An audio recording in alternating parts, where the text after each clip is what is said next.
Well, hey there, my friend. How are you doing today? I'm just kidding.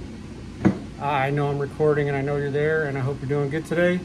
In today's video, I want to be addressing the 7 core issues in adoption and permanency. If you don't know what they are, let's get into it. The first one is loss. Second one is rejection, shame, guilt, grief, identity, intimacy. Last one is mastery and control. So in this video, I want to kind of go over the differences on both sides of adoption. People think there is only gains and opportunities, which was the story I was told my entire life. And then the other side, which is the 7 core losses, the primal wound, basically lifelong grief and the denial of that grief. So first want to debunk this comment right here. This is a comment I received basically on my video that said adoption loss is worse than death and divorce. This is page 46 in this book.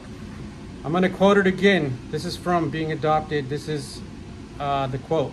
"The loss inherent in adoption is unlike other losses we have come to expect in a lifetime, such as death or divorce. Adoption loss is more pervasive, less socially recognized, and more profound." So I'm not just making this stuff up. This is a book of researched people that have dedicated their lives and decades to researching adoption and actual in the field studies. And take that for what it's worth. Don't shoot the messenger. I'm just trying to help other people.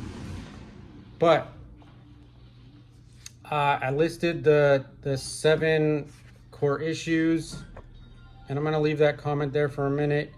And I want you to keep in mind the 5 stages of grief. I don't know how you pronounce her name, Kubler-Ross, but it was first introduced in 1969. The first stage of grief is denial and isolation. I want you to keep that in mind. That is the first one. Now, a lot of adoptees are in what is called adoption fog. They will say there is no loss. They will either be angry at their birth parents saying that they left them, or I will never want anything to do with them. And every situation is unique. I cannot speak for anybody else. I'm just saying that the second stage of grief is anger. Third stage is bargaining. Fourth is depression. Fifth is acceptance. So this channel is for the struggling adoptee. Now, I was extremely in a bad place. I wanted to kill myself, and through education and studying, I'm slowly healing. So that's what this channel is about. And I want you to keep in mind this quote that I made up, and I keep telling myself through all this BS and hard times. I'm not having a good day today, and I'm trying to get out of my head. I want to turn losses into learning lessons or study lessons. I got this from Goggins, and what he says is every time he has a failure or an attempt that doesn't go his way, he fails in society's eyes. It's an attempt. It's an opportunity to study and learn and improve and get better. It's a growth mindset. Fixed mindset is, this is bad. I don't know how to deal with it. Most people say just move on from it. Most people say, oh, just get over it. Doesn't matter. It's in the past, especially with adoption. Very few people actually know what really is going on internally with a lot of adoptees. And this is for the ones that are struggling. Turn losses into learning lessons and study lessons. We got to turn our darkness into our power and our strength. And that's what I'm trying to do. And that's what I'm trying to share how to do for the next generation of adoptees. So this might be a long video, but I'm going to read.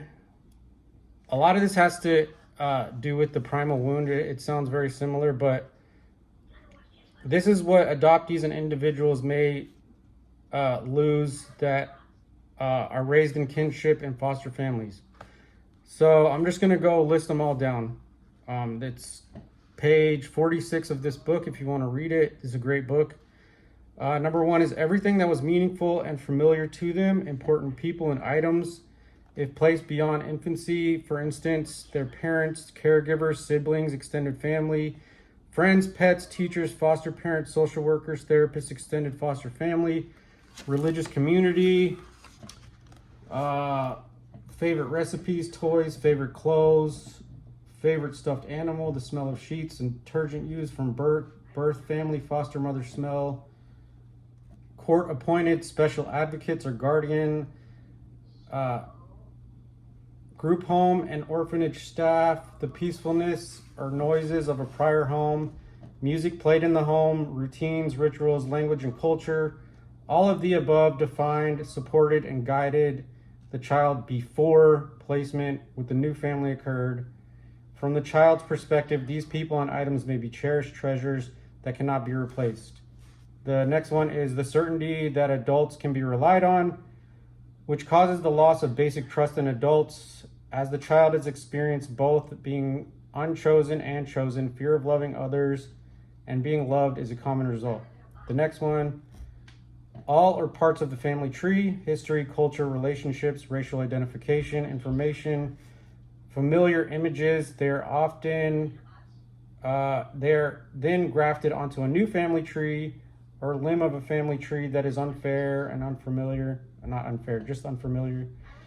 The family that receives the child must work hard to acknowledge the child's past, build trust, and attach to the child who has suffered losses. Even if the child was placed as an infant, a profound loss has occurred. The next one is genetic mirroring, causing them to consistently search the faces of others for like characteristics. The conscious or unconscious scanning of the environment in search of their clan leads to the possibility of distractibility, anxiety, yearning, and longing for biological connectivity. This was a huge one for me because I used to look at other people that were brown like me, and often when I was in a public place, I'd stare at them kind of scanning, and I didn't know that staring was a bad thing when I was really young. And this would piss a lot of people off. Obviously, what I know now as an adult. My parents never taught me that staring was bad. I didn't grow up in the hood or anything crazy like that. So it would piss a lot of people off, but I was scanning to try to find people that look like me, and that caused a lot of issues for me and bullying and just stuff that I had to learn the hard way. The next one is a sense of feeling normal. Many individuals who have suffered the loss of their story of conception, birth, early history feel a sense of alienation from their own beginning and may feel a sense of alienation in the world. Nico, can you turn it down, please? The next one is a sense of rootedness with their original familial family trees. The lack of information about their beginnings leads to a sense of not feeling real or even born, which may lead to recklessness and high-risk behaviors. The next one is a sense of security. Because of their current family is not the only family to whom they are connected, how they came to be in their current family can be mysterious and frightening. That was my experience as well. It's terrifying being with strangers and everybody's telling you that that's normal and you need to feel grateful. After all, they have lost at least one family and may always be fearing the loss of their current family. Knowledge of their medical or genetic history or have an outdated version of it, which leads to mystery history.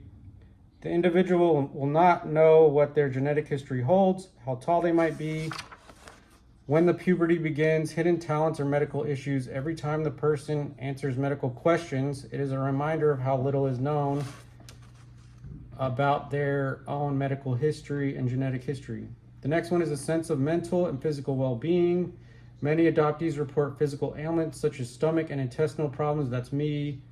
Heart aches, hyperactivity, headaches, poor eyesight, weak knees, high blood pressure, weight issues, sleep disorders, addictive behaviors, overall increased stress level, and a feeling of disorientation. And I just want to take a break and just say, these losses can turn into anger and outburst and not having the words to explain, hey, I miss my family, or hey, I don't have the answers to these losses.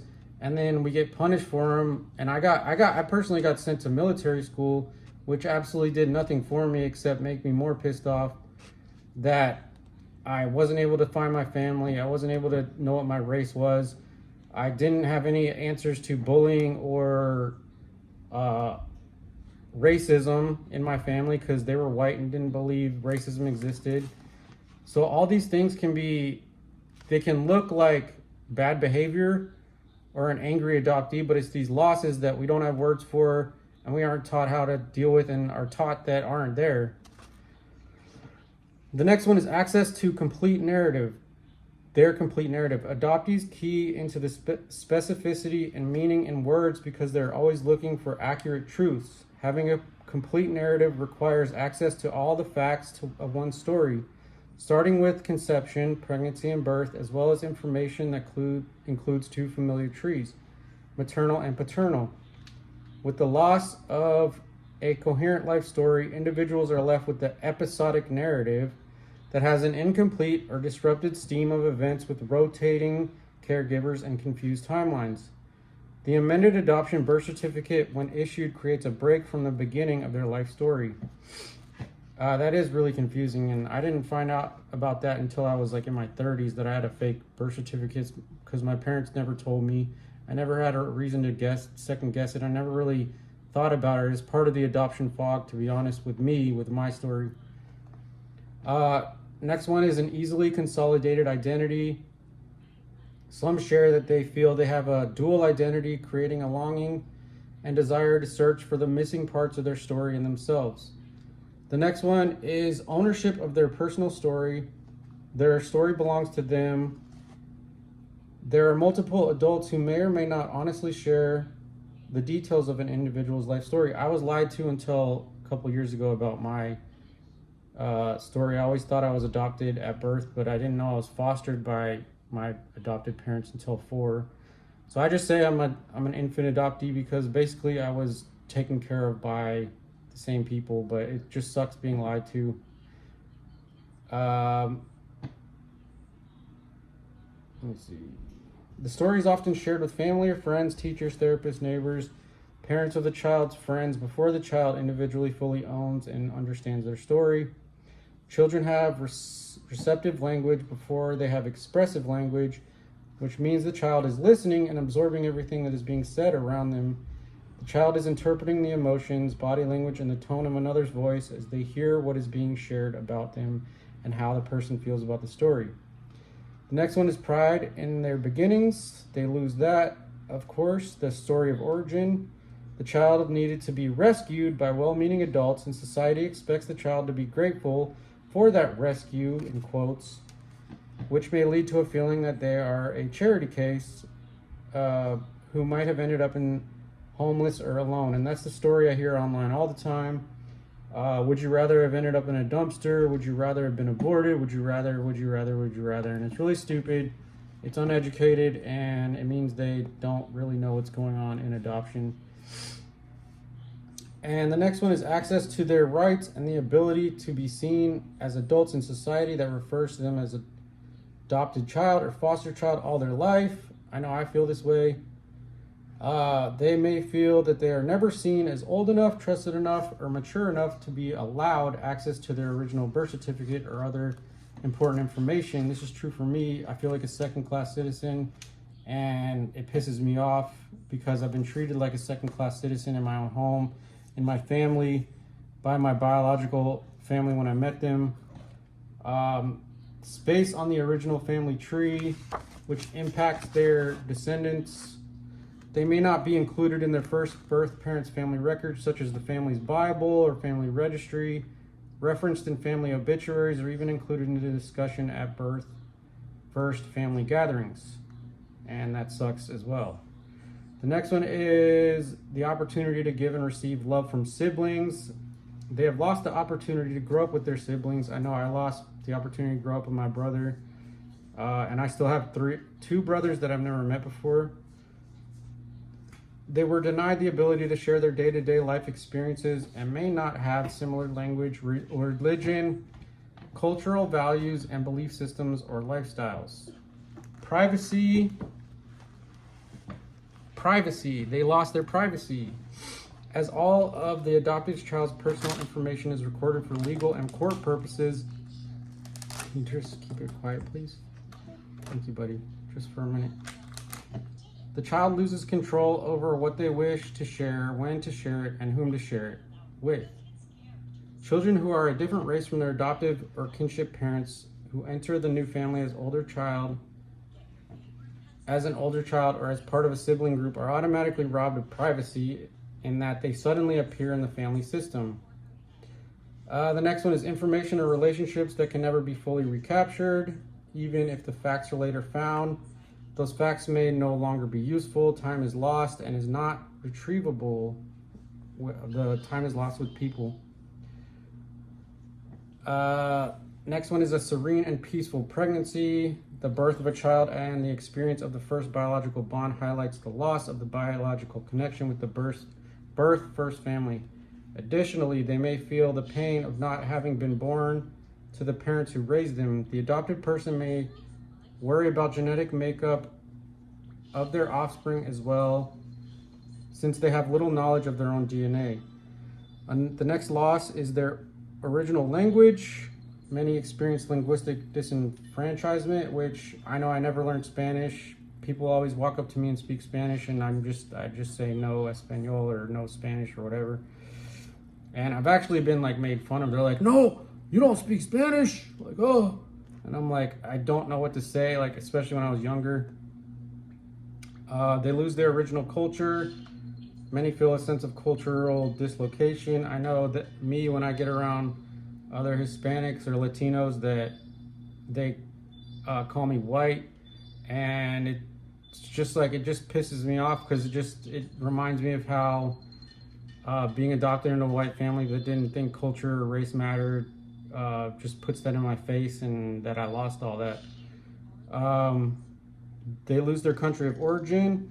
If they're adopted into a family, community, or country where the dominant majority culture looks different, they may experience physical, cultural, or racial isolation. I was raised in an all-white family, all-white neighborhood, and that is terrifying to say the least. With no voice, you don't have any say in it.